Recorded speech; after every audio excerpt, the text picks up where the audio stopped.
Hello, everyone. Welcome to Unity's Creator Spotlight series. If it's your first time, this is a show where you get a rare in-engine look at incredible made with Unity games. I'm your usual host, Hassan, and if it's your first time meeting me, I run and develop Unity's live content. So thank you for joining us, whether you're joining from YouTube or Twitch or the Asset Store front page. Make sure to subscribe or follow so you can get notified whenever we go live with these streams.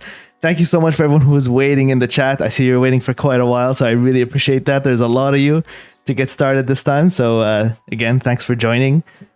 Today's game is it's an awesome one. It's Everdream Valley. It's a farming adventure game where you join your grandparents to help them transform their small farm into this summer paradise. So the team behind the game really wanted to make players feel like they were in a living, breathing world. And luckily for us, we get to hear how they actually did that, how they implemented that. We're going to look at the inspirations behind the game. We're going to look at all the technicalities that went into it, from shaders to the scriptable object systems to their dialogue systems. We're going to do a huge deep dive into the game today, so it's going to be really fantastic. Before I introduce the guests, let's take a quick look at the game's trailer. So let's get to that. In a place far from the city noise, the best summer of my life begins. The simplest moments are filled with pure joy. And a new adventure awaits around every corner.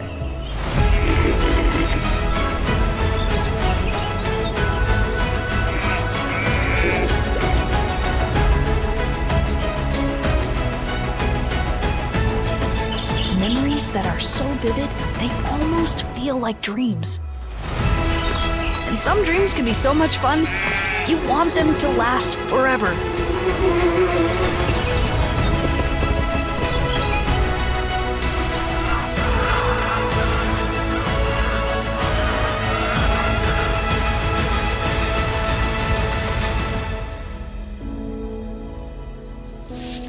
Come join us on an unforgettable summer adventure in Everdream Valley.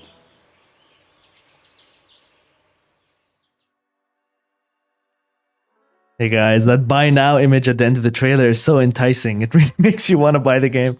I dropped a link to the Steam page of the game in the chat, and if you're on YouTube, it's in the YouTube description, so you can go check that out. But welcome, guys. Thanks for joining me. Let's do a quick round of introductions for the people watching. We'll start with you, Marek, if you could introduce yourself. Oh, I think you're muted, Marek. Yeah, now there we go. it should Go be ahead. better. No worries. So yeah, hi, thank you for having us. I'm Mark. I'm head of the studio and the main game designer of the game. I'm from Poland, and well, I will have fun with you on this stream, I hope. It's going to be very good fun. Thanks for joining, Mike. And Peter. Hello, I'm Peter. I'm a lead developer on Everdream, and I develop stuff. And we're going to see everything you develop, so it's going to be good. Before we jump into the technical stuff, let's look at the inspiration and the design of the game first, just to give people a feeling for what you were thinking building this game. So Mark, can you tell us a bit about your studio and how you got to making Everdream Valley? Is this your first game? Is this a game you've been building up towards? Yeah, sure.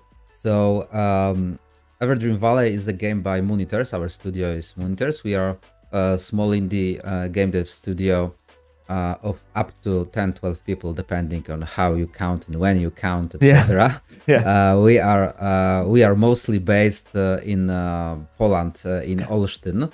Mm-hmm. It's the place is known as the land of thousand lakes, and we have lots of cool lakes, of course, but also forests, meadows, fields, etc. So it's obviously the place where we are placed is obviously one of our inspiration. Okay. We started working on the game almost 3 years ago. Well, about 3 years ago. It started as a 1-year project, but we all know how it goes. How it could be with indie projects. Recently, like a month ago, we managed to release the full version on the PC and PS4 and PS5, and I think a week ago, Congratulations! Almost 5 days. Yeah, it was huge for us. Yeah. And 5 days ago, there was also a Nintendo Switch release. Amazing. So now we are working, of course, on a post-launch bug fixing and DLCs, etc. But overall, we are really happy with the game. Mm-hmm. And so all the ports, like the multi-platform, it was multi-platform from the get-go, right? Like you basically came out on multiple. It wasn't on Steam first for a long time, and then on everything else. It was just multi-platform from the get-go. Yeah. Well, on the Steam, we started with the demo, and there was a few demos. So if you was on the board like on our Steam page from the beginning, then you could play like I think 3 different demos. Like there was a lot of differences on those demos. Okay. So the demo was almost like a very early access. Gotcha. And we changed, and we changed a lot of things. We got a feedback from the community. A lot of that feedback actually we managed to implement in the game. So that's also something we are very happy with, and what we want to thank for to the community, because we couldn't have done that without them. As I mentioned, we are not a big team, and the game got like really big for us, and the testing was possible also because of the community. So that was cool. But the full version of the game started on the Steam and on the PC, on the PS4 and PS5, on the GOG and Epic, I do believe. So that was at the same moment, or almost at the same moment, and later, a month later, there was a Switch. Not long at all, just a month. Like the beginning, we wanted to have the same day release, but we are developing, like our team monitors are developing only the PC version. And we have our publishers are responsible for the porting to PC and to PS4 and PS5 and the Switch version. And actually, it's our fault, because we wanted to put in the game so much content and fixing thing to the last minute. So it was hard to port that to be ready on the same day. But I guess the community got to wait, and they got even more content for waiting just a month. So I think that's fine. Yeah, and the more is coming, and more is coming. Okay, great. And is this your studio's first game? The studio. Yes, this is the first game of this studio, but not our first game, and not our first game as a team. Okay. Before of Everdream Valley, we worked on mobile projects, and we also done some work for hire, and a lot of that work was done in the more or less the same team. We know each other for like great. I think with some of us, for some of us is from 2016, from other 2017 and 18, pre-COVID for sure. Yeah. So you basically built synergies and became better as a team, and then we're like, hey, let's make something big together that's our own, right? And that's how Everdream Valley started. Yeah, exactly. Okay. And we actually learned a lot, both while working on the previous project and while working on this one also. Okay, and so I guess that brings us back to the inspiration for the game, right? So of course you want to work on your own game, and you're inspired by the environment around you, the meadows, lakes, farms, and woods of the town you live in Poland. And so can you talk a bit more about that? What your childhood and growing up in Poland was like, and how that inspired the game? Yeah, sure. Yeah. So in Poland is a normal thing to spend summer holidays. Well, for most of us at the team, to spend your summer holidays or other holidays at your relatives' place, like your grandparents' farms, or maybe your aunt place on the outskirts of the town, etc. And every time when we experience that, like me and Piotrek and our other teammates, it was like the magical time.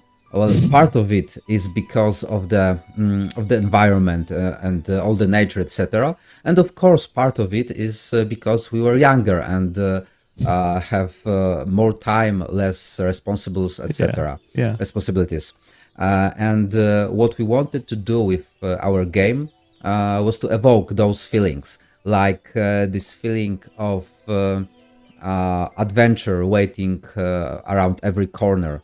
Like every time you, when you went to the forest or by the lake, etc., you need to just put, like, take a stone, and under the stone was 104 different bugs, and they were all strange looking. Sometimes they were colorful and cute. Yeah. Sometimes they were ugly and and pretty scary.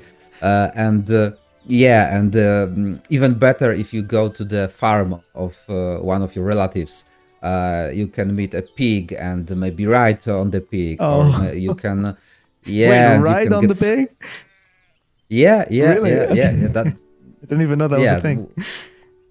yeah, it's you can ride almost everything you are, if you are brave enough. So That's fair enough. that's a Yeah. yeah, that's a thing. That's a thing on during summer holidays Yeah. on the farm. And you know, you learn how to, sometimes you can learn how to milk the cow, or you can look how the sheep shearing looks. You can play with a dog if you don't have a dog in the city, and Right. that was a case for me.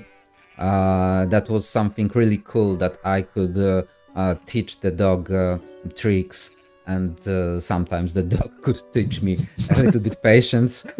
So Yes. so that was really, really cool and colorful time for us. Oh. And we wanted to bring those emotions, those colorful time.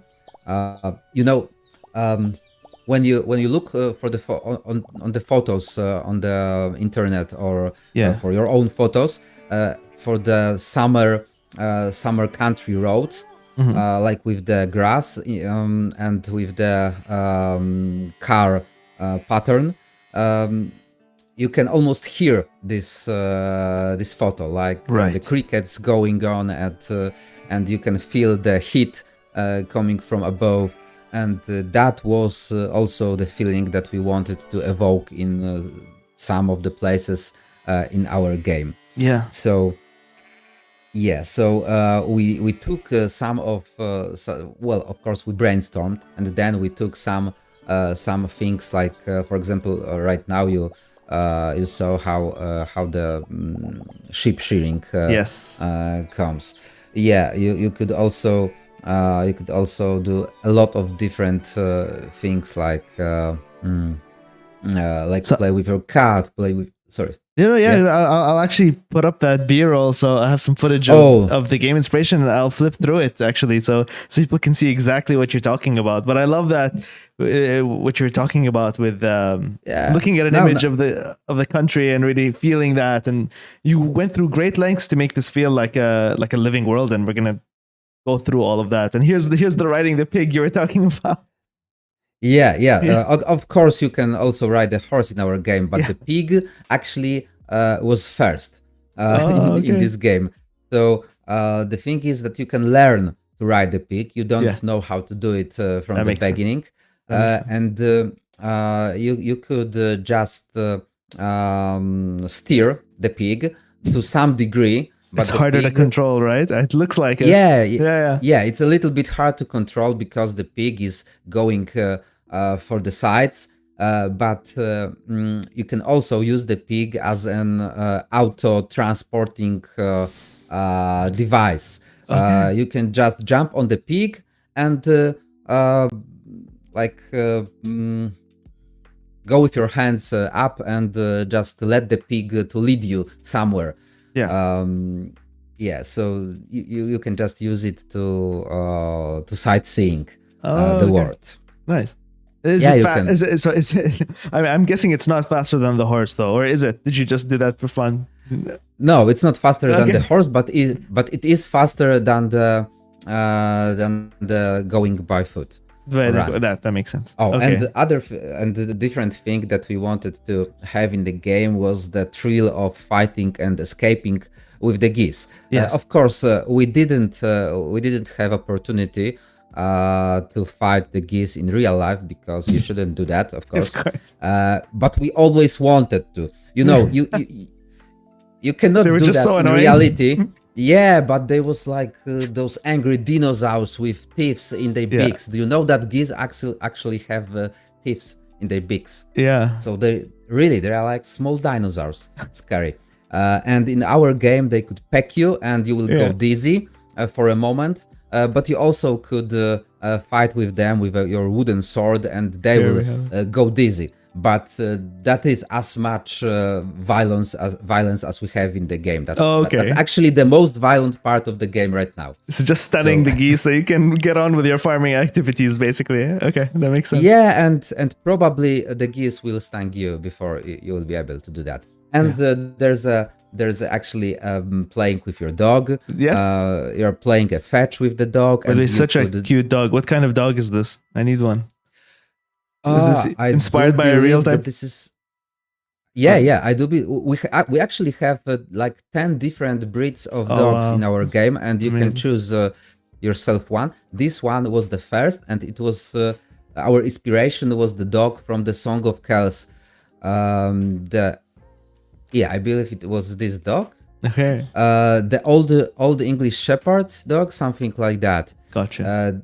Yeah, but everyone is calling him a panda dog, like a giant panda, and we like it. So It looks like it. Can you pet the dog? Most important question is: are you able to? Of course, you can pet the dog. Yeah.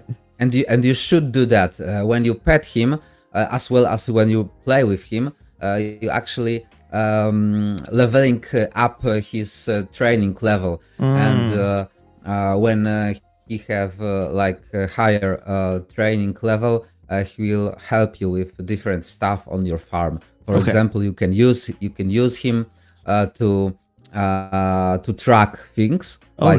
You can give him a dog treat, and then you can show him almost anything that you find, any item in the game, and he will lead you to the pair. For example, if you show him the wool, he will lead you to the nearest wool or sheep or alpaca. Okay. It's like find this basically, and he'll take you there. Okay. Yeah. And if the item don't have a pair, it will just lead you to the same item, the second item from the same type. Oh, okay. And you can also use a dog to herding animals. So if you want to have large group of animal move from place to place, you can use your dog and the shepherd whistle.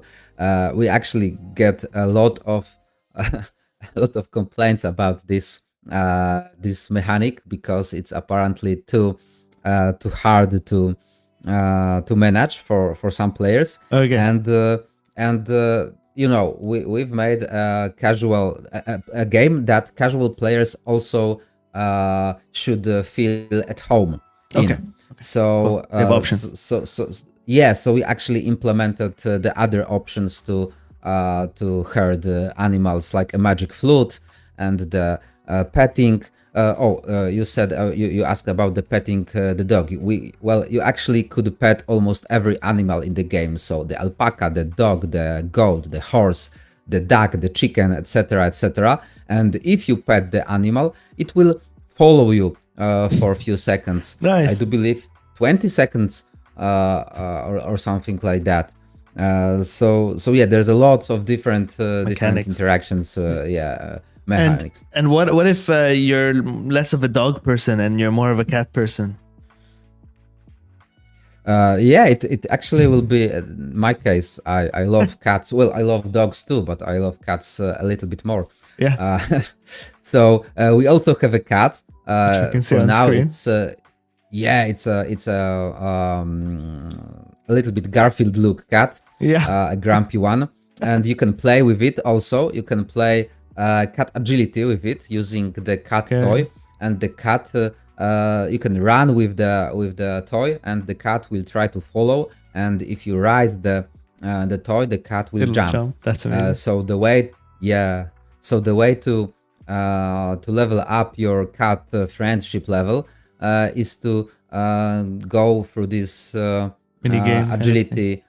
Yeah, this mini game, and you need to lead your cat through the yellow orbs, and he will get a higher level of friendship. And when he will have a higher level of friendship, he will lead you to the sick animals. Yeah. And also he will, and he will be running closer to you. And when he will be running closer to you, he will catch every, almost every insect or mouse, etc., that you will scare, like from stones or from grass, etc. When you're running, the insects and the other pests will run, and the cat will just automatically catch those creatures and give it to you. So it's not just a one-to-one replacement with the dog. The cat has its own function, like its own uses, and the dog has its own uses, basically. So it's good to level them both up and level up your friendship with both of them. Okay, great.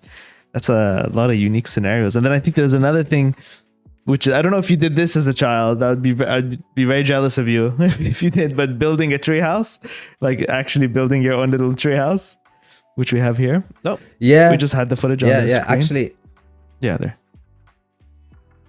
Actually, for me, it wasn't a thing. I always dream about building a treehouse, but I was building like this stick base in the forest. But I didn't have furnitures in those places. It was like tents made of sticks. I don't know the name in English, but we did that, and I always dreamed about a treehouse. So some of the mechanics in the game was also from our childhood, but dreams, not the reality. They get to live them in this game.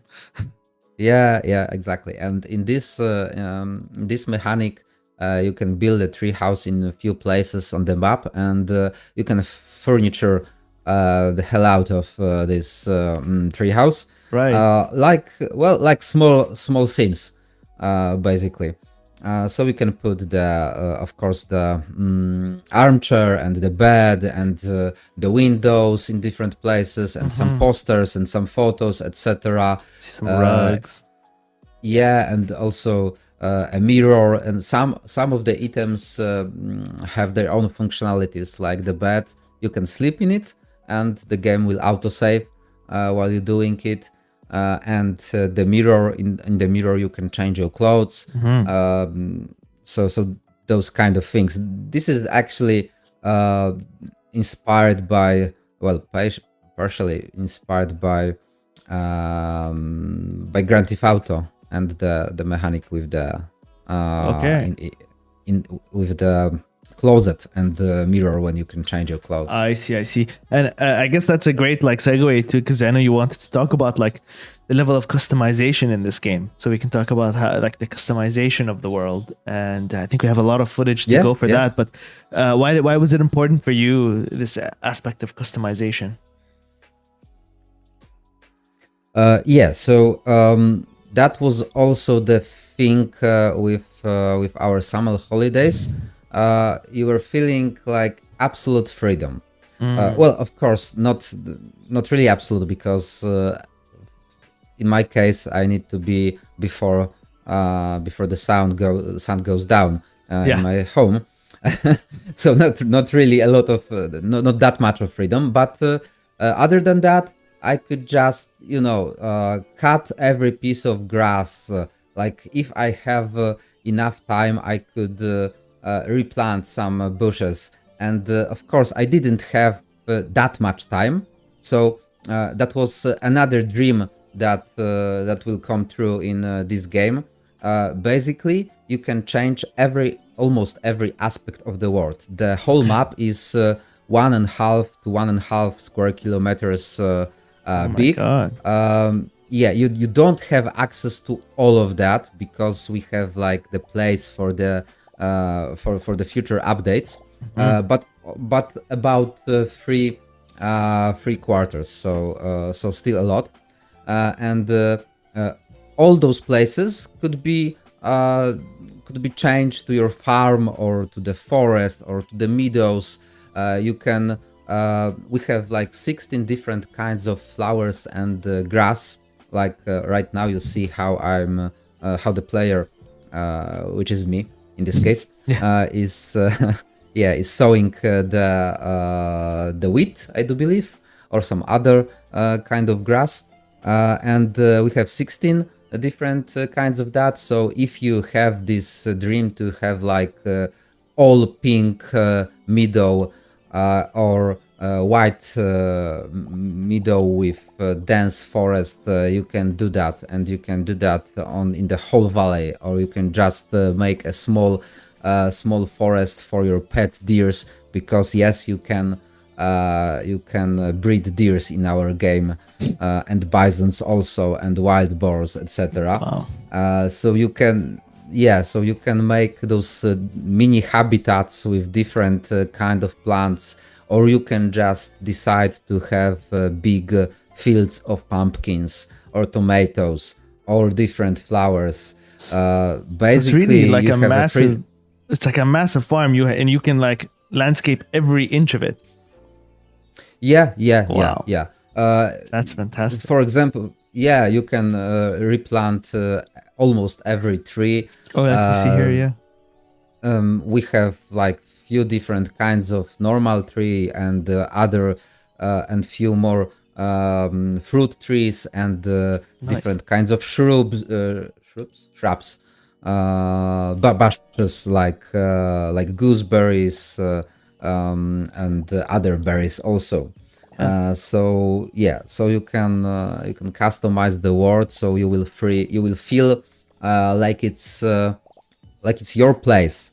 Yeah. And we wanted for the players to feel safe in the game, of course entertain, but also safe. And we didn't want to have like a clock ticking for them, so they won't be able to do something because they run out of the time. No.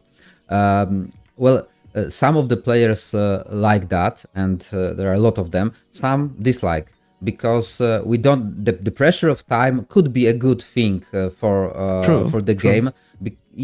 Because it's a goal for the player. To be able to do something before the time limit stops. But it feels to me like when you were growing up, that's not how you felt. So that's not really what you wanted to create, right?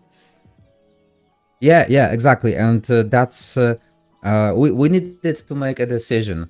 Either we have this time limit and quite normal farm thing, or do we want to have a total freedom? And we decide for total freedom. It has its downsides, but on the upside, you really could relax in the game. For example, your crops won't be like if you didn't manage to gather your crops, they won't go bad. Sometimes animals could eat them out, but it's not the fault of the time, just the animals. So if you have a fence, if your crops are fenced, then you will be probably safe. And with that, you can just landscape the hell out of the game and gather money for the other things, other animals in your own time. And if you if you want to, you can just stop landscaping or stop breeding the animals and just go sightseeing or looking for other things. And even if your animals will go sick, you still will be able to heal them, and they will not die. So there are no dying animals in this game. Okay. That was also important for us to do. Oh, I see. Okay. So it's, again, that goes to the idea of there's not like a lot of pressure being put on the player. Yeah. And later Actually, there's part of that right now on the screen. There was later when you will have those big gardens with Like this one lots here? of vegetables or fruits. You can make yourself an automated irrigation system. Well, Really? not a watering Okay. system. Yeah. Yeah.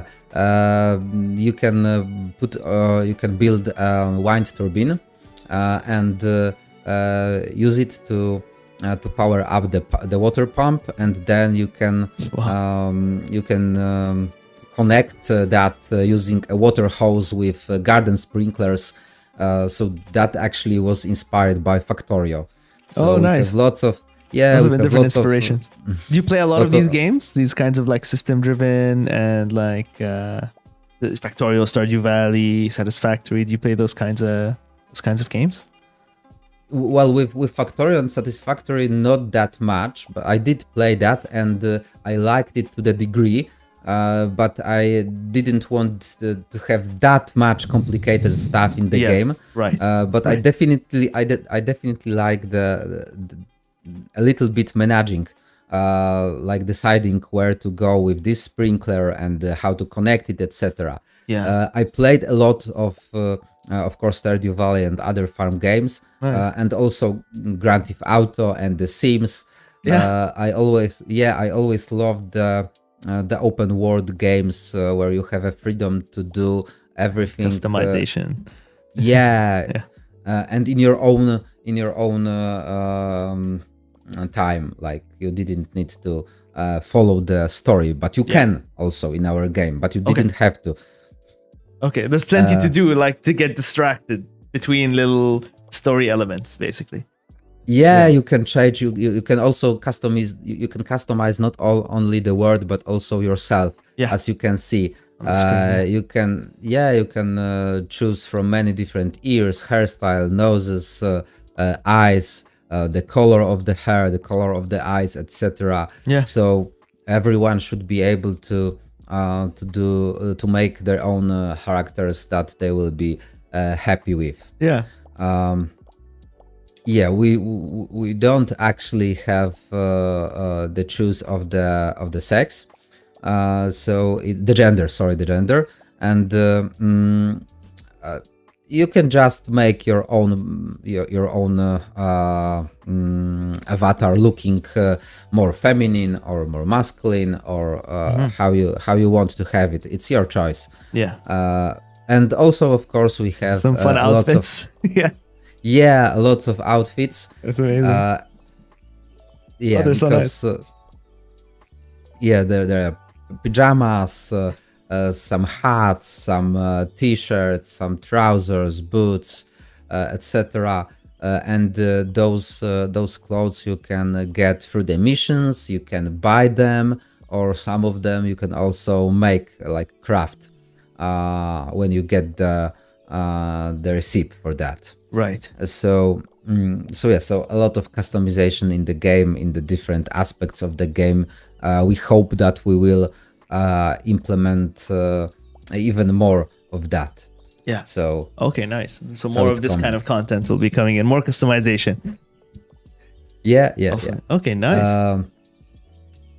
And then I know you, again, like we keep coming back to the same idea of having this world like feel alive, and you make your character, it's super customizable, but also just the environment you're in has a lot to do. There's a lot of things going on with or without you, right? The world is kind of alive, and so I think we have a lot of footage for that as well, which we'll start playing through. I think we'll cut to Yeah. the first footage. Yeah. So this is actually a video. We have a weather system in the game. Yeah. So sometimes the rain will come down, and your There we go. animals will actually, well, most of your animals don't like the rain. They don't want to get cold and wet, and they will look for the shelter or for the tree, and they will try to hide it under it. But if they won't manage to do that in a time, they will get sick. As you can see above the animals, there was this small. Could you get back to the? Oh yes. For sure.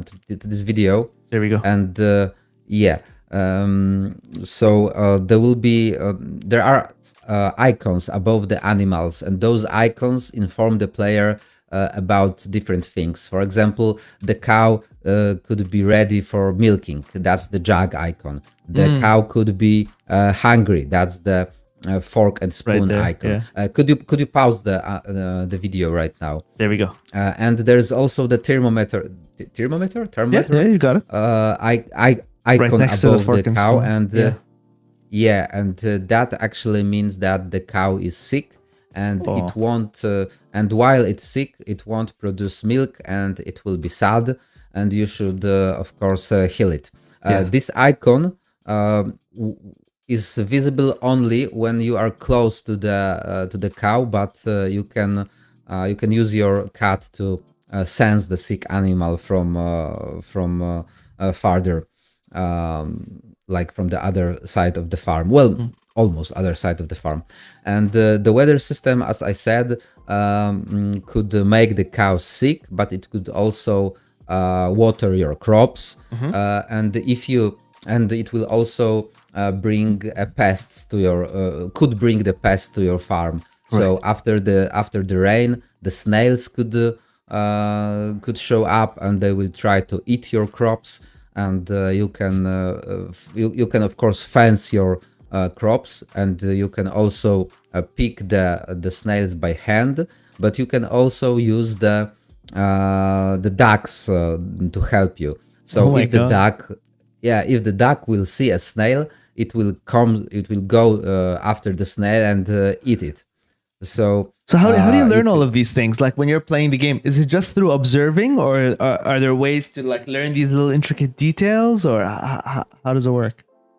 Yeah, you can do it in two ways. The first one is, of course, observing, and the second one is by following the story. Okay. Yeah, we have about 15 to 20 hours of story quests in the game. Nice. And those quests, especially at the beginning, also act as a big tutorial. So so we have the mission, for example, to find the ducks, and you can ask your grandmother what ducks like, and she will tell you that they like snails. And then the rain will start raining, and you can find the snail, and you can take it and go for the ducks, and throw the snail to the ducks, and they will come to you. And this way you can bring them to the farm. But if you don't want to use the snail, you can just pet the ducks one by one, or you can use your dog to herd them. There's a lot of different mechanics and a lot of different ways to do certain things in the game. And you will learn that, as I said, by observing or by following the story. And I love how when you're... Oh, sorry, go ahead. No, please. Yeah, I was just going to say, I love how the game really takes the perspective of like you're looking through the eyes of a child, you know, like you said, animals don't die. There's no time pressure. That's just things you're sheltered from as a kid. And when to learn, you ask your grandparents and they teach you. These are the kinds of questions you would have probably actually asked your grandparents when you were a kid on the farm. Like, what the ducks like? And then they tell you, oh, this, that. And then they give you a handful of snails or something, and you go feed ducks or something like this. But I think it's a really interesting take, a really interesting perspective. And it's very coherent throughout the game. Like the art style matches that, the look of the animals, the cows, like the colors you use. And actually, we have a question from the chat, and they like the chat really wants to see. They're really excited to see how you actually implemented the grass, and we're gonna get to that. That's gonna come. Peter's gonna tell us all about the grass and how that works. And we have another question. Are you using all baked, since we're talking about the aesthetic, is everything in the game baked lights, or is it all real-time lighting, dynamic lighting? Well, we have dynamic lighting, so that's actually a question more for Peter than for me. Maybe you can hop in. Yeah. We couldn't handle baking light for such a huge scene. Yeah. It's all dynamic. Yeah. All dynamic. Okay, great. Thanks. So that was from Creepy Pies Yes. in the chat. Okay, cool. So sorry. Yeah, back to what we were talking about, which I think was we were on the pest generation. Yeah, and we Yeah.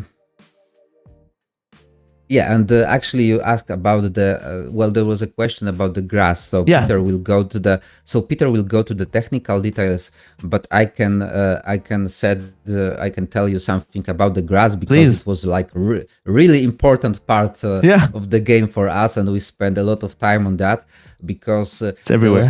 Well, yeah, it's everywhere, and I love those Ghibli movies, for example, and other animations, and I love the feeling. The visual effect where you have those large fields of grass, and there and the wind will blow, and the grass will move, etc., etc. And when you run through the grass, almost like in this gladiator scene when Russell Crowe was like taking his hand through the wheat. I think it was wheat or grass. I don't remember. Yeah. Correct. So I said to the Peter that I want to have that in the game, and Peter said, "Yeah, stupid. You will not have that." But yeah, stupid. Now I have it. Yeah, but joking aside, it was really pain in the ass to implement it,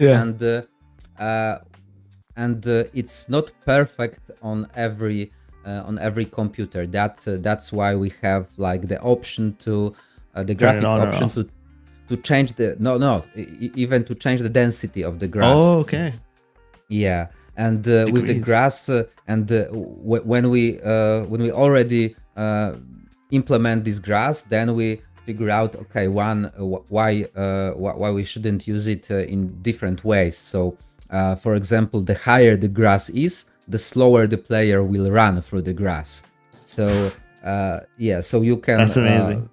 So if you want to have a tall grass in your farm, and you also want to commute fast on your feet, you should take your wooden sword and just cut the trails through the grass, and the animals also will eat out the grass. They could, and they will get a food this way. So for example, if you close them, if you keep them in the corral, in the enclosure, and you will not provide them any other source of the food, they will slowly but steady eat out all of the grass, and they will get sick also from the hunger. Okay. With different kind of grass also are in different parts of the map, and for example, you can have beehives in our game, and the beehives needs to have flowers near their hives, and if they won't have that, they will not produce the honey. So you will need to sow plants, not only normal grass, but also like the chicory. I do believe we have chicories, we have daisies, we have lupin, and 16 different kinds of grass. And yeah, is there a way? Is there like a place where you can read about the types of grass in the game? Like it tells you about the grass, like these animals like this grass more than this grass, or are those kind of systems in place? Actually, we don't have the part with animals like the certain grass better. We have those places in the game where you can plant certain kind of grass, and then there will be a lot of butterflies of certain kind, because we have 30 different breeds, species of butterflies in the game, and they're like different kind of flowers, and we have also 16 different kind of bugs and 12 different kinds of frogs, and a lot of different small and big creatures like snails, dragonflies, etc. Incredible. And some of them will spawn when you will run through the grass, and then if you will have a cat with you, it will catch this creature. But if the creature will be flying, you need to use your net, your insect net, to catch them, and then you can add them to your insect atlas or butterfly atlas. Oh, I nice. don't remember how we name it. So more things to do, Yeah, basically. yeah. But that's about a grass. Sorry, but I really like that's the grass great. part, No, so I I'm wanted glad we to- got to talk about the grass. I mean, everybody in the chat was talking about the grass as well. So, and they all say, like, even though it was a lot of work, it was worth it. They love it. They absolutely love it, and I love it too. It looks fantastic. Yeah, we actually are using a plugin for the grass that we a little bit changed. Okay. In some way. So Piotrek will elaborate. We'll get into that for sure. And I love how colorful it is. It's not just green. You have all kinds of colors, the different seasons, and yeah, it's really beautiful. Do the colors get that vivid in Poland? Like you get those strong yellows and those strong reds as well, or? Well, that's for sure how I remember it from my childhood. Yeah, nice. And in some places, yeah, the grass could be really colorful. Yeah. Okay. And then there are a few more systems to talk about. Like I think over here we have the cats and dogs, their behaviors without player intervention. Do you want to talk about that? Oh yeah. So now you see a dog coming through the you can pause that now. Oh, let's go back there again. Sorry. Ooh. Yeah, so you have a dog coming through the pack of of sheep, and the some of the animals will actually run from the dog. So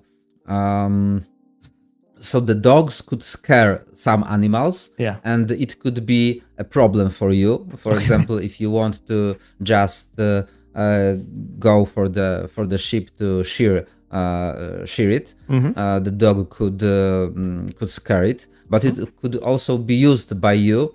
For example, when the dog will be close to you, the geese will not attack you. They will just hiss at you. They will be clearly angry, but they won't go after you. So you could use those mechanics even if you are not directly steering the dog using your shepherd whistle. And with the cat, you could play the next video. And with the cat, I actually told the most important part, that it will try to catch the pests. Like here you can see it running after the pests. Oh wow! Yeah, nice jump. And so you could pause it, and if you have the cat close to you, every time you will scare the pest, like the mouse or other animal, while lurking through the valley or keeping things tidy on the farm, the cat will catch it and give it to you, and you can sell the mouse, or you can use the bugs, the beetles, to make animal treats. And you can sell them also, or you can build a big terrarium and put the bugs inside the terrarium, or the small terrariums, etc. I love how gentle this cat is. It doesn't even kill the pests or the bugs. It just brings them to you. So nice. Yeah. That was actually, and the numbers of like I said, we have a lot of different species of those animals. That was inspired by Pokemons. I love the Pokemon Pokemon's game, so I wanted to have the collectibles in this kind of way in the game, but also I want to those creatures to interact with each other. So that's why the cat could catch it, and you can actually take every small animal on the palm of your hand and just run with the animal. So lovely. And then I think we have a few more. We have the pests here. We have this pest generation system, and the pests are, for example, mice and and snails. Yeah. And if you keep a lot of hay cubes on your farm, the mice could go from the spawn near those hay cubes and eat them. So the cat could help you with that. And the snail, I said it before, they could spawn after the rain, and you Right. can use the ducks. Actually, the pretty cool update is coming in the future DLC, where you will be able to put small like mini ponds, like wooden basins with water with the duck in it, and put it near your crops, and they will act as defense turrets against the snails. So every time the snail will show near your crops, the ducks will jump out from its small pond and go after the snail. And for the mice, we also have something like that ready, but I will not spoil it yet. Okay. That's gonna be a surprise. Yeah, we also have a think wildlife generation Choose here, yeah. wildlife generation system. So if you go through the valley, there's a chance for wild animals to spawn. Yeah. In this case, deers, and it's hard to catch them at the beginning. Because when animal is wild and you don't have a special sign inside your enclosure, you cannot breed them, and they are always scared, and they will break your fences and run in some time. But later, if you progress the story, you can learn how to breed also those wild animals. Oh, nice.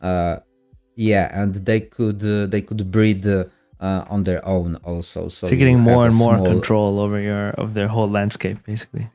Yeah. Right. Yeah, you can do that. But if you, for example, if you have a too big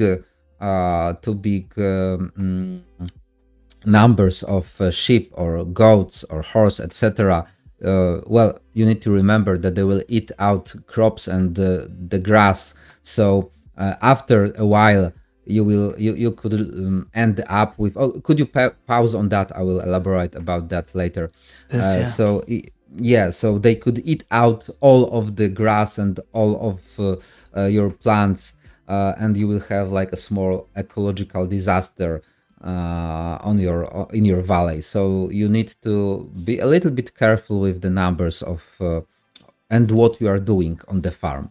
And the mechanic that you are seeing right now, you can play it. It's the magpie mechanic. We have this animal magpie on the farm, and it's like constantly flying above the farm, coming down and stealing things and stealing stuff from you. And if you follow it to its nest, you can actually find different things from the valley and also from your farm. So it's like small maybe loot chests, but of course free if you don't mind following the magpie. Okay. And it's constantly working, even if you just in the other part of the valley, the magpie is still there, Still stealing doing your its thing. stuff. Okay. Yeah. So that's other thing. We Do you have any also anti-air defense systems? Not yet. Just a Not joke. yet. Yeah, no. So no, but is there actually any way to resist like magpie stealing your stuff when you're somewhere else? No. No, okay. No. Actually not. The magpie is stealing slowly but constantly. Okay. You can't stop nature. And then I think you also have this one as well. Yeah. We also have treasures in different parts of the map, and they X are marks the spot. appearing. Yeah, they are appearing like a semi. Could you pause? Oh, that was another video right here. Yeah. Yeah. Could you pause? And they are guarded by the geese, and they are appearing in the different parts of the world, so you can you can collect them. and dig out the treasures with your shovel. Right. And the next video, I think I'm Just okay. this one? So yeah, so the animals don't only interact with you, but also with some of the objects Yeah. in the world. Yeah. For example, if you threw the ball near the animal, it has a chance to kick the ball. ball, and Okay. yeah, and they will play with each other in this way. So we have quite few those kinds of mechanics. Is it just So for fun, the- or is there any benefit to making the sheep like play or making animals play? No, just for fun. it's just for like that. fun. Yet maybe we'll add some benefit like Yeah. shorter time to produce wool with the happy sheep. But well, we actually needed to decide that we don't will have this and this and this in the game if we want to ever finish it. Yeah. So- you had to scope basically. At a certain point, you Yeah. have to scope the game. Oh, Yeah. And that's adorable. the alpaca petting. I think these are the I- cutest animals in the whole game. The way you took the animal design, sorry, I have to say, and like cutified them, just made them so incredibly cute. The fat cows, the chunky sheep, these are tiny alpacas. It's adorable. You did a great job. Yeah, thank you. We actually for some of the animals we bought the models and we changed them. Like they were pretty good at the beginning, but we give them the kick to be more cute, even more cute. We Yeah. repainted them, remodeled some parts. So Like we won't stop needed till to these are the be- cutest alpacas in any game ever.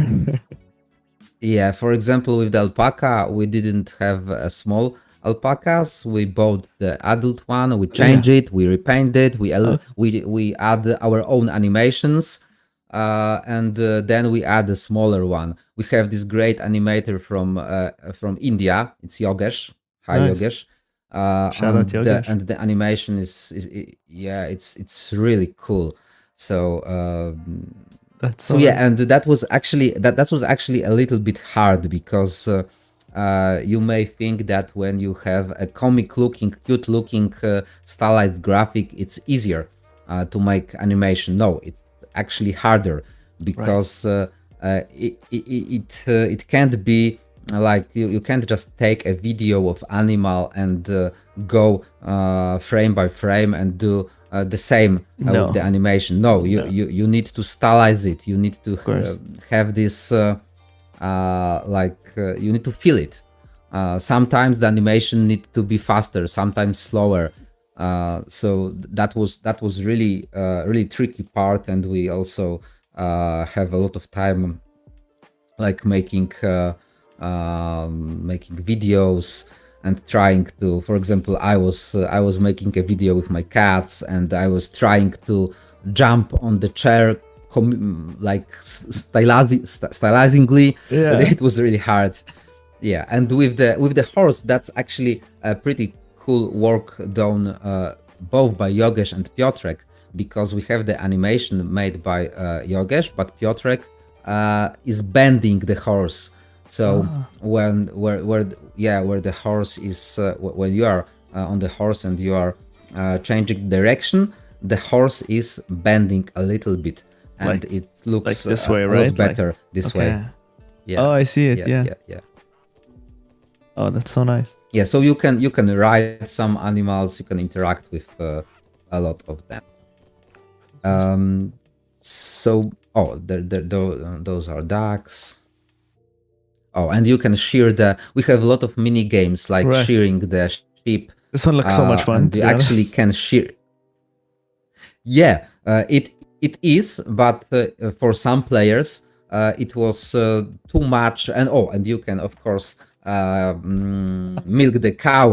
And if you think this is So fun, good. then you should try it on the Joy-Cons. Oh, really? So you're It- just it really has milking Joy-Con it. integration? Yeah. Fantastic. Do Yeah, all the yeah, mini yeah, games it have has. Joy-Con integration, It or? Not all, but quite well. At least 4 of them, I think: the shearing, the milking, the sewing, and the cooking.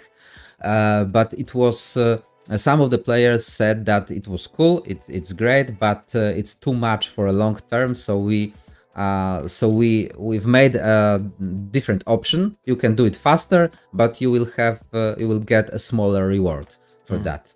And that's what you see right now. It's a pretty awesome part of the game. Yeah. You Oh, I change think we the went back. video. There we go. Yeah. This one? Yeah. So actually, the case in our game is that when in one moment in the game you start having those strange dreams, and in those dreams you can play also as animals. Wow. So that's the story, and from this cool. moment your goal is to find the reason behind those strange dreams. And in case of this mini game, in case of this mini game, you actually you actually are a mouse, and you are trying to feed yourself and don't be caught by the cat. And there are quite few of those games. Like you can also fly as a magpie above the farm, and you can guard your sheep as a dog from the wolves' attack. And all of those mini games have their consequences. For example, if you will manage to, and here you are jumping as a goat for the obstacle course. So if you, for example, manage to, and this one is a snake with a ducks. So as a mother duck, you need to find your duckling. Yeah. And if you manage to do that in the time limit, that's in mini game sometimes we have time limits. But if you manage to do that, you will get another small duckling in your pond. So that's your reward. And if you won't be able to defend your ship from the wolves actually will kidnap the ship and leave it somewhere in the valley. So you will need to find the ship. And of course, you can use your dog to do that. It will be easier like that, but still, it will need some work. So every mini game will have a reward. Sometimes it will have a small penalty, but usually rewards. And also almost every mini game where you play as animals is set in the same world that you are changing during the day. So, for example, if you provide a lot of hiding spots for the mouse, it will be easier for you. In the dream. If you, in the dream, and Nice. if you will make a good enclosure with lot of fence, etc., you will have easier time defending your ship. Okay. I mean, that's just so much content in the game. And you're a team of 10 people, right? So you were telling me earlier. Actually, on the game, on the game worked 6 people, like full time. 6 full time, and then like you said, between 10 to 12, depending on when you ask, and if it's part timer or full timer. So so 6 full time employees plus some contractors. And you were telling me earlier before the stream how you kind of underestimated the complexity of the world and how you then tackled doing this as a small team. Do you want to talk to that a bit? Yeah, I do. Well, I think this is the case with working on open world game. It's really easy to underestimate the scope because those mechanics, like it's not 1 plus 1 plus 1 plus 1 mechanics. It's usually 1 multiplied but by other and other, because they are working together, and you will be surprised on the ways that thing could happen. For example, we have this flood system in the game. In one part of the game, the water level in one place is changing, and some of the players turned out could just stuck with their tent on the flooded part of the map, but only when they go sleep with the tent, and the tent is movable, so you can like have this tent in every part of the map. And we just didn't think that you will have it in this certain part and in this certain time where beavers will rebuild the dam and the water will goes up. And those kinds of interacting things, there are a lot of them, and that's why it was really, really hard to test it. And to well, we have like 1.5 year of delay with this game, and even making it in 3 years won't be possible if we didn't use certain tools from the Unity, like plugins, and sometimes we took some models and change the painting or change the look or change the animation, etc. We just needed to be like smart with it and make most of what Unity Asset Store provide. And and about those, some of those technical things that we used as a plugins or as a tools, Piotrek will tell you more. Okay, great. And so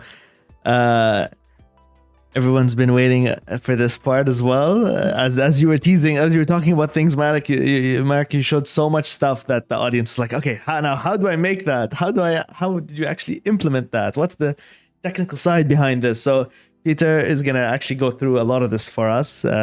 So excited to go through that. And Peter, I think we're going to start by talking about some of the systems that were built off of Obi in the asset store. So like maybe Obi fluids, Obi ropes, and those kinds of things. So we have some footage from that, and maybe you can tell us about it.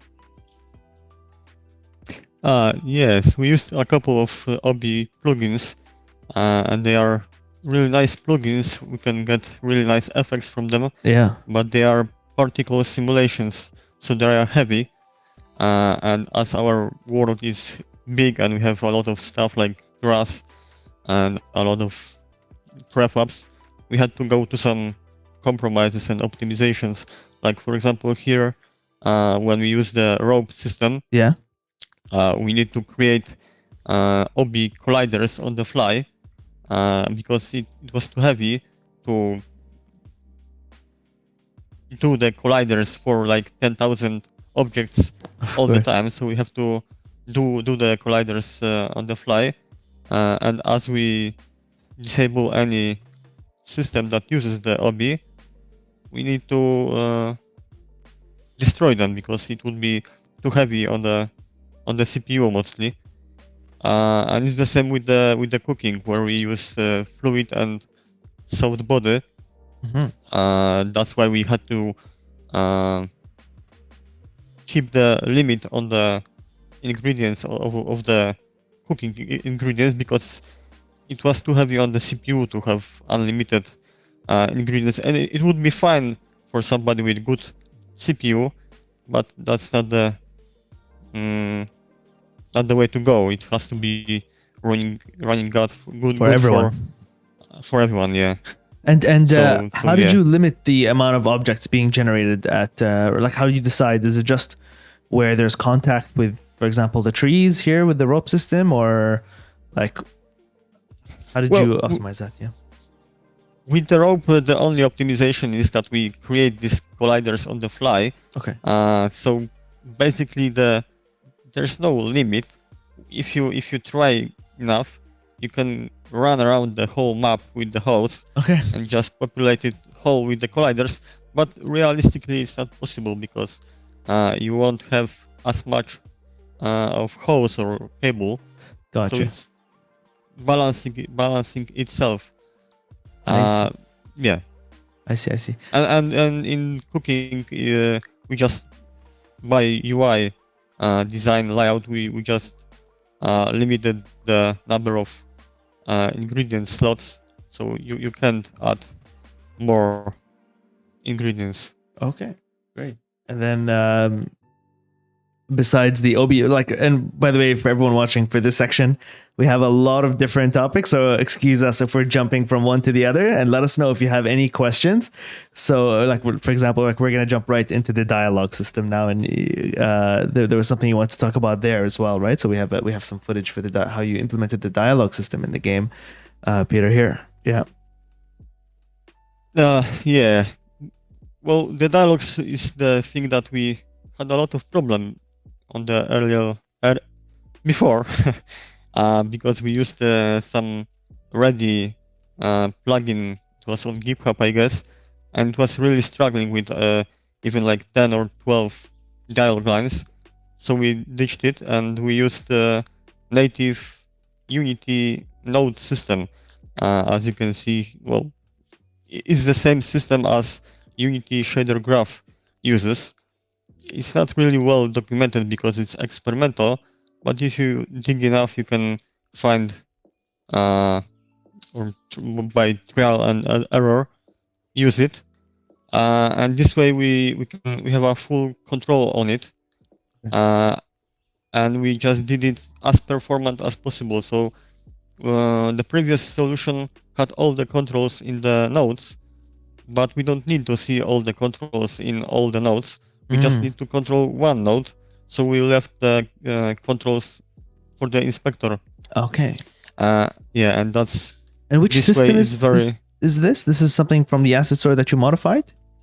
No, it's the Unity native. Oh, it's Unity's native tool. Okay. Yeah, it's not official, I guess, yet, or maybe it is now because we did it like a year ago, and it's experimental, so there's no documentation. But if you look up for GitHub any examples or just try yourself, it's doable. Maybe it's better documented now, or maybe it's even official now. But yeah, if we use this one, it's very performant because we don't update it on every frame. We just use it. We only update the current node, and only when the changes happen. So it's very performant. So we have like nodes for lines, for game events where we can call various game events. Also deactivates all the dialogues. Yeah. And dialogue system just goes from start to end, and iterates through all the nodes. Okay, and for the dialogue system, are you putting in the different conversations within prefabs, within scenes, or like how do you designate where the dialogue is going to happen? Is it going in scriptable objects? Yeah. The whole system of the dialogue is scriptable objects. Yeah. The whole dialogue graph is one scriptable object, and all the nodes are scriptable objects nested in that one graph. Okay. So that previous graph was small, but this one is probably the biggest one. That's the grandpa dialogue graph. So there's a lot of like options, and if any option is available, we go straight to the options choice. Oh, I see. And if not, we just go to the random. Like if any option is active, it's active, and if not, it goes to some other nodes. In this example, is some line or two with grandpa, and we go to random node when we just nice go to some random joke. And so because grandpa has I was gonna say, and the grandpa's like dialogue, his whole graph is attached to his like character prefab basically, so when you go speak to him, it taps into his scriptable object. But go ahead. It's scriptable object, so we could attach it directly to prefab, but we actually use like a huge resource manager when we have all the database from all the dialogues or quests, recipes, and we just use enum game ID, and we call by the enum. Makes sense. If we want to call, that's easier, so you don't have to go in and attach things to the different scenes and things like that. Okay, cool. Yeah, it's more manageable if we use enums. Yes. Yeah. And I guess we're speaking of scriptable objects. You have a lot to show for that as well. So we'll cut to the scriptable objects B-roll now. The footage we have for that, and maybe you can speak to this. Oh, I think that's one ahead. That's the grass. That's grass. Yeah. That's grass. So it's So let's go with the grass. it's B7 actually. I think we have it on hand. Is it this one? Yes. Yeah, there we go. Yeah, there we go. The scriptable object. If you want to talk to this and how it's Well, yeah. So all of the items and quests and recipes and tutorials are made in scriptable objects, which is very easy to implement because we used all this main resource manager when we can access the same file by ID, and here we can see item file, yeah, and we can nest different classes in these scriptable objects, and we have all configuration as a tabs in the scriptable objects. For example, for animals, we have all the tiers, all machine states, which machine states are also scriptable objects.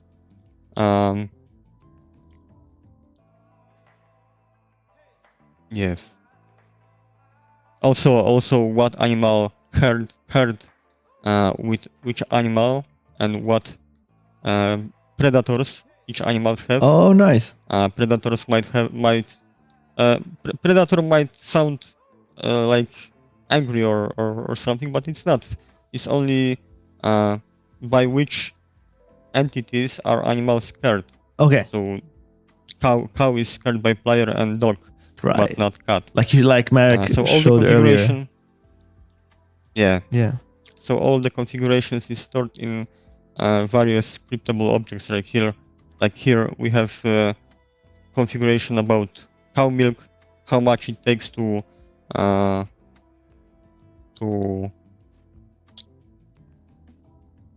be ready, and how many days you have to collect it. Then here we have quests. So yeah, all the configuration is here by the quest. And also we did in the editor buttons to quickly change languages because we have the game is localized, so we can quickly in scriptable objects preview what the text says in the game. Like here, for example, the yellow text is direct preview of the text from the tutorial, and we can just change by enum that is option 1 from any given ID, and we have preview ready. Oh, that's So super it's useful. very speeds up the process, and we don't have to wait for the translation team to prepare text. We can just look it up here. Oh, nice. And does the team that's doing the writing for things that for the text, you do all the writing in Unity or outside of Unity and gets pulled in? You mean the localization data? Yeah, like the Text? dialogue itself, and then also the localization. Is that all written in documents outside of Unity, or do you just do it directly in outside of Unity? We did it directly in Unity at Oh. first, Okay. but then when we had to send all the text to translators, we had to go online. So we at the end we did it online in Google spreadsheet, Okay.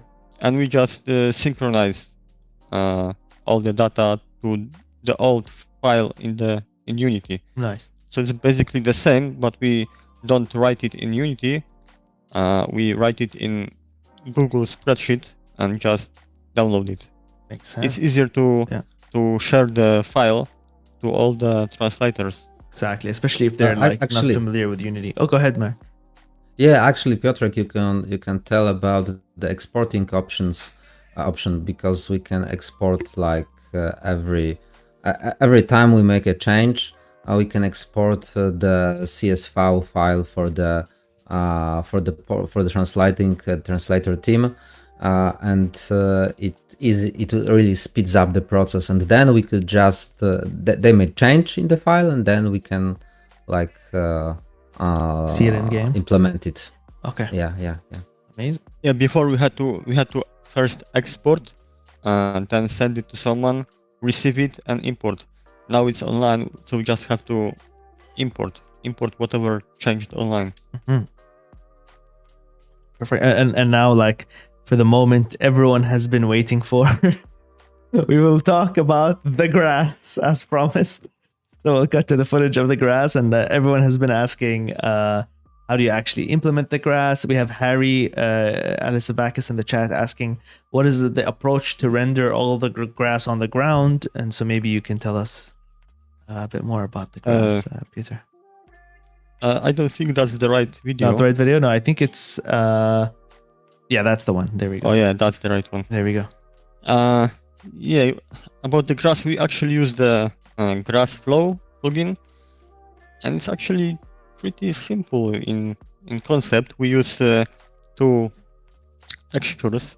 One texture is for parameters like height, density, wind resistance, and the other texture is for type. And we basically paint on the texture. If we want to have grass to be lower, we just paint the red channel, I guess, 0, and it's lower. The bigger challenge was to sample it, because the plugin uses the textures, and it's the whole grass is generated by shader, so it uses the textures really well. But if we want to sample it in game, it's very heavy to sample textures.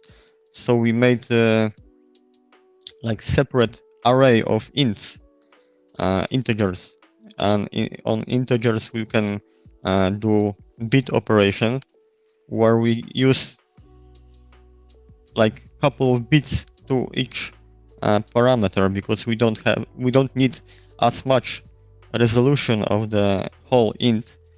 We just use, for example, 4 bits to store grass height, and another 4 bits to store density and type.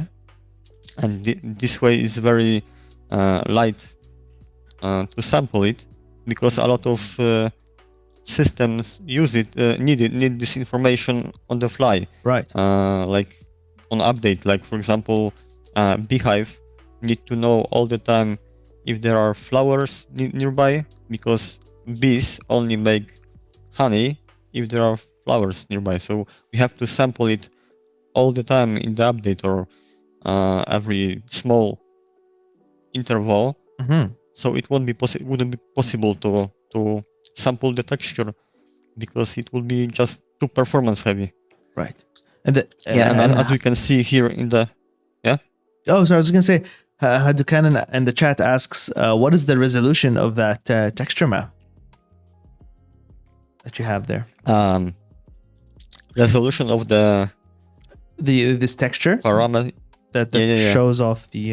it's 2K. It's 2K. It's 2K texture, okay. Yeah. And we can see on this preview, it's just a debug preview, that when we sow some seeds, the blue color changes to not blue, because we when it's blue, it's apparently red, or green is 0, and we can see on the fly how it changes. And the red one, we only use the plugin only uses one channel on the type texture, and it's red, and it's just split by 16 parts. So one type is from 0 to 0.125, and another type is next part, and just iterates. Yeah. Iterates. It's like interpolates, and it just interpolates between these parts of the float, and you can also see the display of the type as we go. Gotcha. Yeah, so the grass technically is not very complicated. The optimization was more complicated than implementation, and we also changed because the plugin had collisions with the grass, like the Zelda Breath of the Wild, where the grass like was bent like from force field, and we changed it to sway when we like here. Gotcha. It doesn't push away like a force field, but it sways. So it's but it was better effect for us. For the style of the game. And which shader were you using? Sorry, which plugin? Sorry, for the grass were you using? Mm-hmm. For grass is GrassFlow. GrassFlow from the asset store. Yeah. Yes. Okay, and you customized it. Nice. And then, of course, the grass is all built on top of this terrain that you have, and so we have some footage for the terrain implementation. We'll cut to that. That's B9 in our B-rolls, so play that footage. There we go. So you can talk to us a bit. Oh, is that the right one? Yeah. Yeah. Great. Yeah. For terrain, we just used native terrain system, but it's nice for this GrassFlow to implement well with this terrain, because it's easier to prototype and to populate the map. As we can see, if we move the terrain, it instantly updates the grass. So it's it greatly speeds up the process if we had to manually update the grass. Yeah, Then of Yeah, course. that was actually important. That part was actually important for us because the person who was making a level design of the whole map was not familiar with Unity. So she was like totally new to Unity, and we needed a tool that will that she will be able to use and still make some cute looking Environment. visuals, Yeah. environments. Yeah. So with this tool, it was like only a pretty short training curve. from learning curve. Yeah. So that's Okay. good. Actually, our world level designer is a tattoo artist by Really? mine Okay. work. That's very interesting. Also, in the same clip, you can see another plugin, Prefab Painter, which is also very easy to learn, and also was very easy to learn by our level artists. Yeah. This way we could really really quickly to iterate all the level data, level design. Nice. Did you make the brush tools match her like tattoo guns so that it's super familiar to her? Tattooing No, the no, no. environment. No, but that's great. Not- and I not- see not- here. Sorry, go ahead.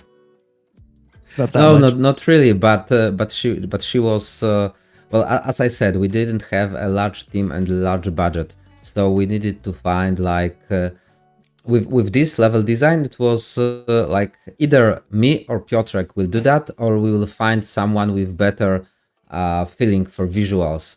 So we found Nastya,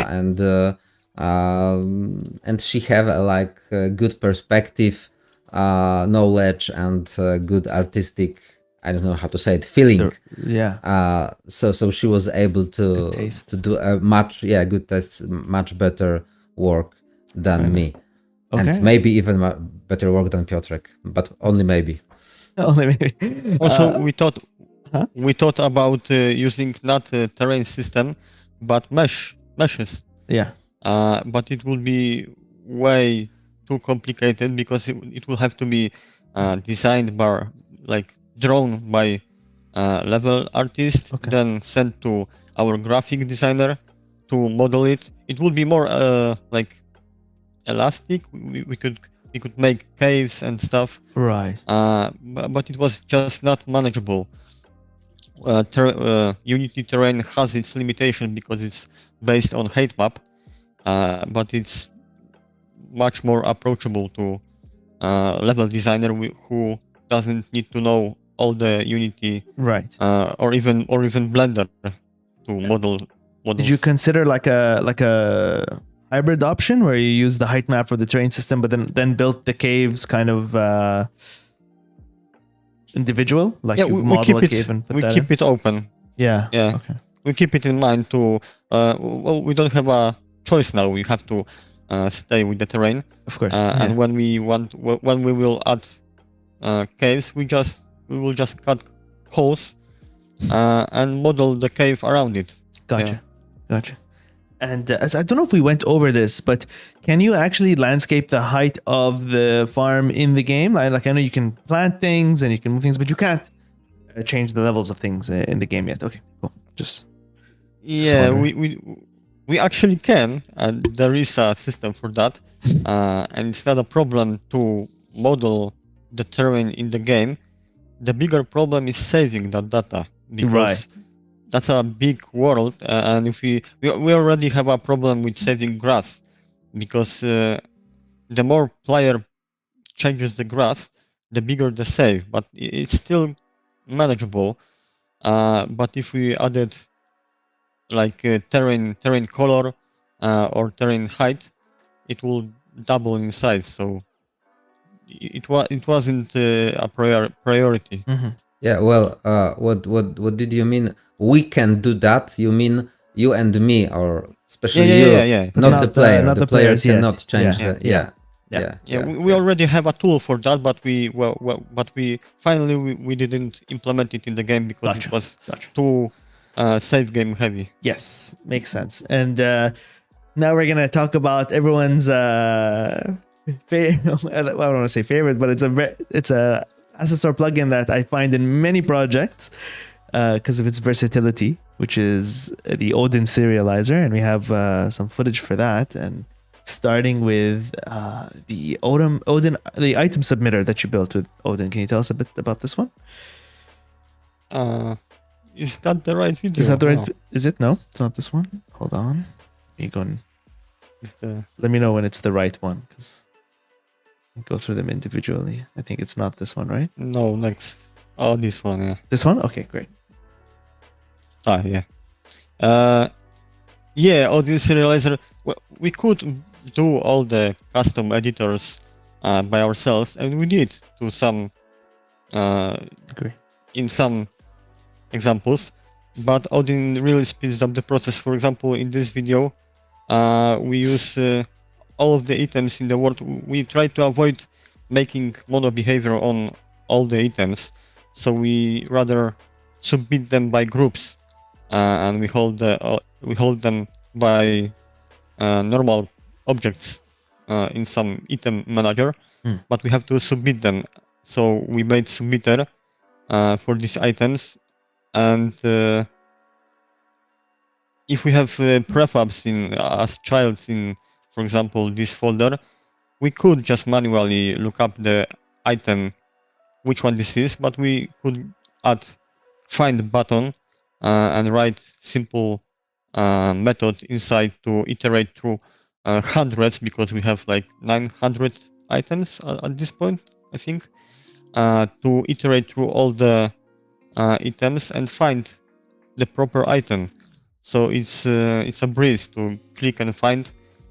Even if we actually know what item is this and we could find it pretty easily, it's still faster to just press a button. And also it's very easy to make scripts more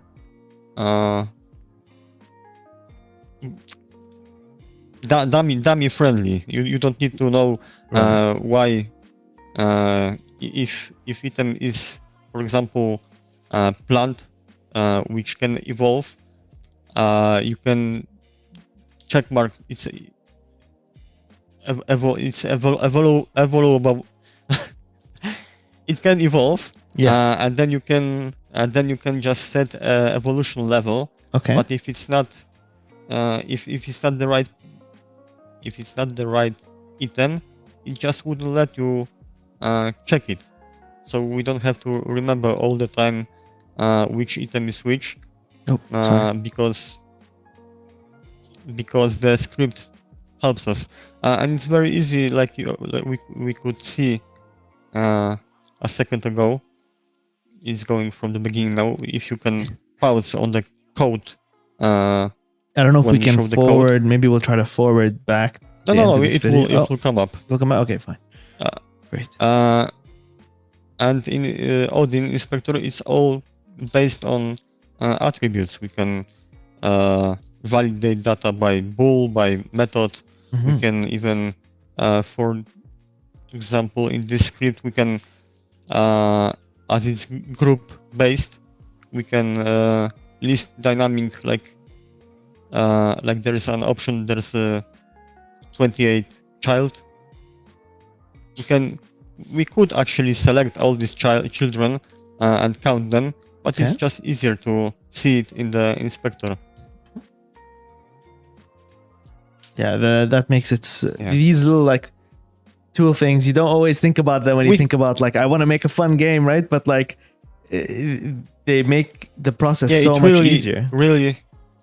It really speeds up the process, and we could actually do it without it, but by custom editor and custom drawers, but it would take much longer. Much longer, and you need like you said earlier, you're a full-time team of 6, and you needed to get this massive game out in what was supposed to be 1.5 years. Yeah, and the speed up is a gold. Yeah, exactly. Yeah, Odin Inspector is probably the must-have to any project of any size.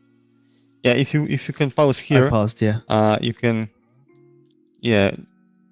Well, I could go one by one, but we can see that all these attributes, probably all the scripts custom editor is here on the screen. If we wanted to make it custom editor, it would probably be another script as big as the whole script by itself, and it's all confined in the small beginning of the script here. So yeah, it really speeds up the process. Amazing. And then I think we have another video for Odin as well, which I'll cut to, which is the localization data and the labels that you built. Is this it? Let me know if this is the right one. Yeah, that's the one. Localization data. Yeah. Well, localization data is actually custom script. Okay. It has some elements of Odin. Okay. But it's actually our original localization data where we can activate various languages. We have it separated by different tabs, so it's easier to render because we have a lot of text. It can be searchable. It was actually really good system. We only had to implement online synchronization to it to share it easier with the translators. Also, Odin has really great thing that is smart search for enums. We have a lot of enums either on these two columns. First column is localization ID, second one is game ID. Here we can see we also implemented DeepL, like AI learning translation. So if we add some text, we don't have to wait for any translation. We can quickly just translate on the go. Perfect. Just to quickly prototype how this more or less text would show on the screen. But going back to enum, like for example here on localization, we in normal Unity would have to go through all the list and just eyeball the thing we look for. But thanks to Odin, we can look it up, and without it, it wouldn't be possible to search every enum by hand. So another system that you had to build just for efficiency's sake. That you didn't have to build, but helped a lot with the efficiency. Yeah. Yes, and you can see here that we have a localized label which we use all over the game, Nice. and we can also directly on the fly use the language buttons to quickly preview what a given label is in all of the languages. It really speeds up the process, the language buttons, and good localization data file, especially with this AI generative translations, because it's everything already there. If we had to wait like weeks or days for any translations, we would have to probably correct layouts because some texts are too long Right. or you know. And that would be a very long process. And just for the sake of time here, I'm gonna jump straight to the. We have a few more things. So we're gonna go over a shader graph, and there's some really cool shader stuff you've done, and then wrap it up with the IK implementation that you did. So we'll jump to the shader graph section. We have the eye masks to talk about, used, which is we have character customization where we can choose different eyes and different colors, and we could prepare all the textures with proper colors, but it would be a hassle to make such a lot of textures. Yeah. So we just used masks instead of textures, and we made a simple shader graph. Nice. We iterate through all RGB color for different parts of an eye, and because eye mesh only uses half of a UV space, we shift the UV by 0.5 below, and we have another set of masks in the same texture, so we can use up to 8 colors for one eye, and we can use one texture for whatever many colors of an eye we can use. The textures themselves are a bit harder to prepare, but if our graphic designer made one, it was already a breeze. After that, we can see in a moment how these textures look. Yeah. Here, yeah, and the textures look like that, so they don't look like in the game, but all the info is here. If we look for a preview, yeah, if we go through all the channels, for example, red channel is only this part, green this part, and we can sample these textures to get a mask, and we use this mask to apply the color. So it's very, very simple. So the color is overlaid on top, basically? Yeah. Okay. And then we got a little tease at the next one, the next video here. What are we looking at here? Yeah, that's our bee, and it's broken because it uses a particle material. So if I change this to some normal material, we can see, yeah, that's a bee. And we use a simple recorder where we record vertex difference throughout normalized time in animation on the texture. In this model, as you can see, the most of the body is not changing, so most of the texture is gray, which is 0.5, and the colors on the bottom is the change in the wings. So we apply this texture to the particles, and it animates 3D particles. Because previously we used simple 2D sheet animation, which didn't look great.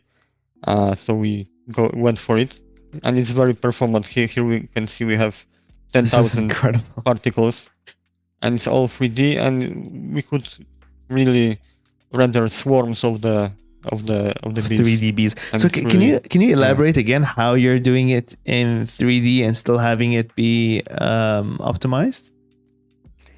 Yeah, the texture we record is 128 by 128, so we are limited to 128 vertices on the model, and every line of the texture is positioned position difference in time for a given vertex.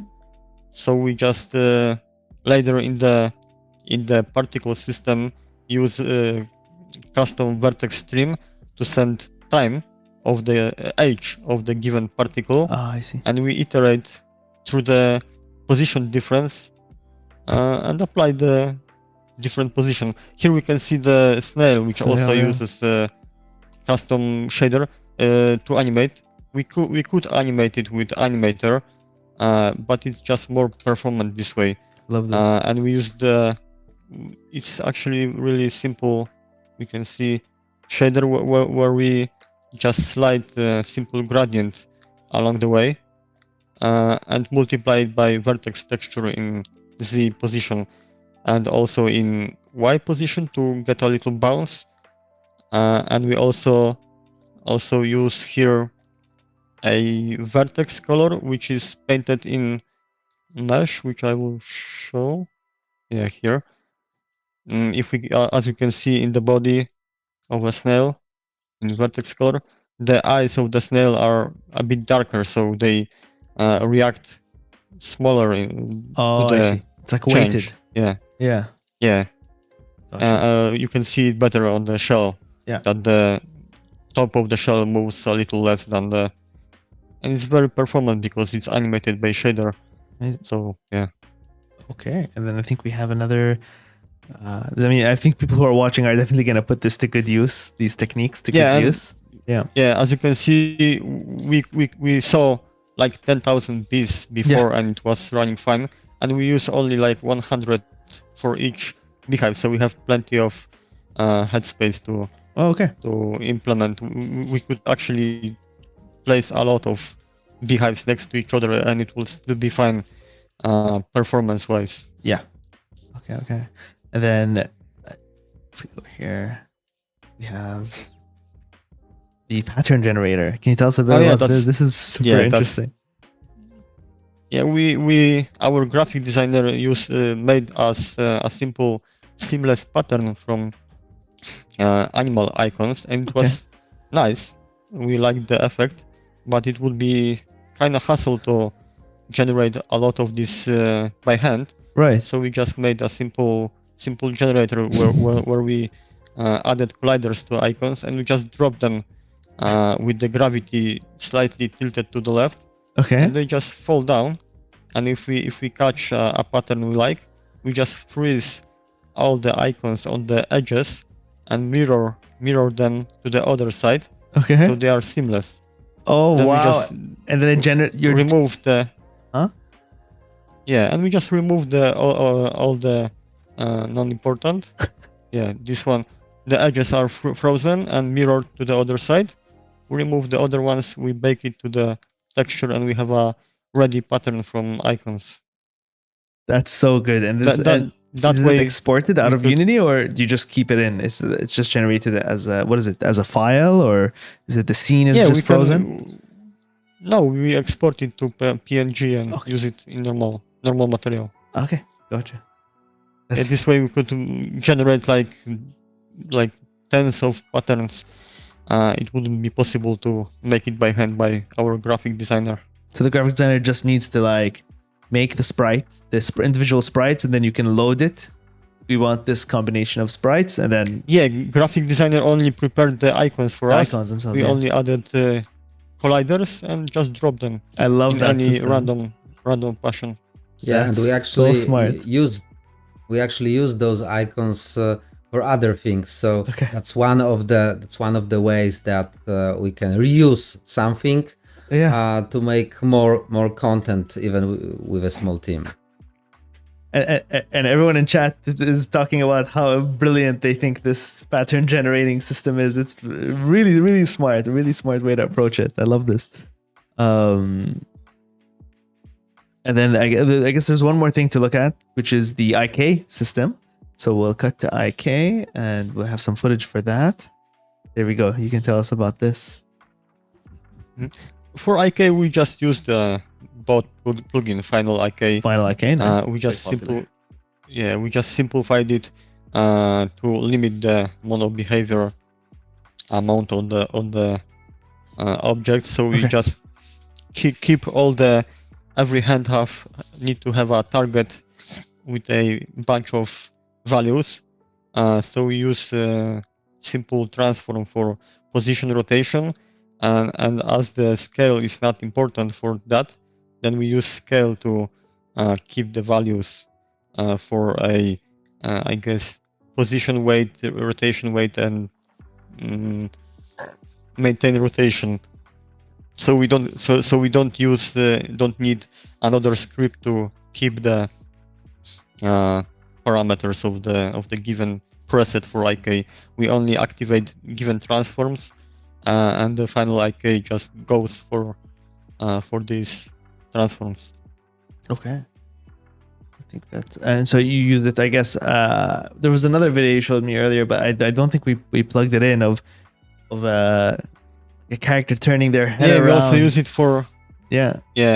we used our own head look at script, Okay. so that people would look at us, but it was kind of glitchy because we have different models, and we sometimes the pivot of the head was 90 degrees in other direction, and they were all crooked. We had to make some compensation for that. It was not worth it. When we bought Final IK, we just ditched it and You went back to. used Oh, I see. Final Okay. IK. Okay. So you just Yeah. took it to Final IK in the end. Okay. Fantastic.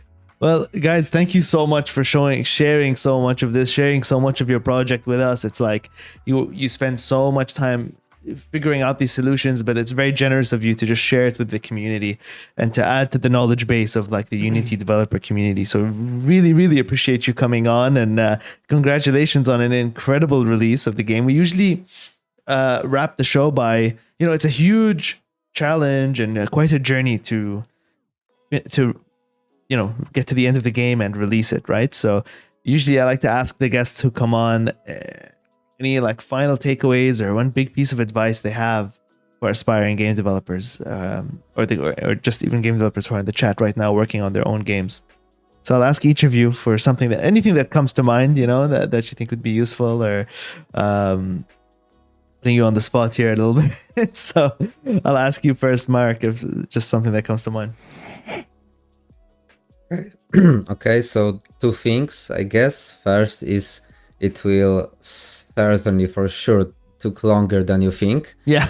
And it applies to everything you have in mind with game development. And the second one is, in our case, in those kinds of games, make it easier. So you always think that something is self-explanatory. It's not, probably. So that's for me. That's great. That's actually very poignant. Very good piece of advice. Oh, yeah, one more. Oh, and have fun. Yeah. And do something. Choose the genre and choose the game that you will have a ton of fun doing it. We probably won't do that if it wasn't pleasant for us. Well, except for me. I love that. That's great advice, actually. So thanks, Marek. And for Peter, do you have anything? Yeah, it's fun.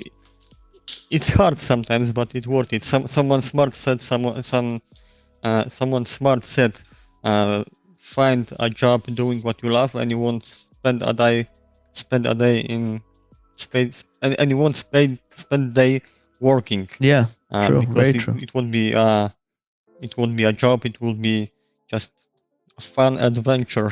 Yeah. No, it's fun. I recommend. I'm glad to hear that that's how it was for you, and it shows in the game. The game looks like it was made with love, and so again, congratulations on that. And for everyone who's watching, support the game. It's out now on pretty much most of the platforms you probably have at home, on Steam, on Switch, on PlayStation, on GOG as well, in the Epic Store. So go check all that stuff out. The link is in the description for the Steam page. We'll drop a link in the chat as well. Again, everyone, thank you so much for joining us. Make sure to follow us on Twitch to get notified when we do streams, on YouTube. Subscribe to us on YouTube to also get notifications there. And join us tomorrow. We have another creator spotlight at 12 p.m. Eastern time with Convergence, a game that's set in the League of Legends universe. It's a 2D platformer game with an incredible rewind mechanic and some beautiful 2D animations. So come check that out, guys.